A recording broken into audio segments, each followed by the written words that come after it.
রাজপ্রাসাদের ভেতরেই এক রাজপুত্র বেঁচে আছে ভিখারির মতো, আর তার বাবা সম্রাট ১৮ বছর পর এসে সেই দৃশ্য দেখে স্তব্ধ। ১৮ বছর পর সম্রাট প্রথমবার বড় রাজপুত্রের প্রাসাদে এলেন, কিন্তু যা দেখলেন তা কল্পনার বাইরে। ঘর প্রায় খালি, একটা কাপড় দিয়েই বছর কাটে, খাবারও জোটে কষ্টে। মা নিজের অংশ থেকে ছেলেকে বাঁচিয়ে রেখেছেন। সম্রাটের চোখে জল চলে আসে।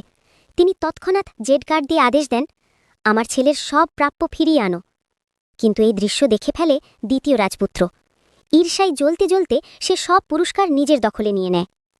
বড় রাজপুত্র চুপচাপ সহ্য করে, কারণ সে জানে বাবা কখনো তাকে ভালোবাসেননি। কিন্তু তার মা সব সত্য বলে দেন। দ্বিতীয় রাজপুত্র শুধু সব নিয়ে যায়নি, সে মারধরও করেছে। সম্রাট ক্ষেপে ওঠেন, দ্বিতীয় রাজপুত্রকে সব ফিরিয়ে দিতে বাধ্য করেন, এমনকি ক্ষমাও চাইতে হয়। কিন্তু তার মনে জন্ম নেয় ভয়ঙ্কর প্রতিশোধ।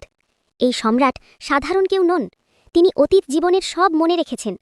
আগের জীবনে এই দ্বিতীয় রাজপুত্রই তাকে হত্যা করে সিংহাসন দখল করেছিল। এবার তিনি ফিরে এসেছেন সেই দিনটিতে, যেদিন নতুন উত্তরাধিকারী ঘোষণা হবে। পরদিন রাজসভা বসেছে, সবাই নিশ্চিত দ্বিতীয় রাজপুত্রই হবে ভবিষ্যৎ সম্রাট। ঠিক তখনই বড় রাজপুত্র প্রবেশ করে। দ্বিতীয় রাজপুত্র অপমান করে বলে, যদি কিছু চাও তাহলে কুকুরের মতো ডাকো। সবাই চুপ।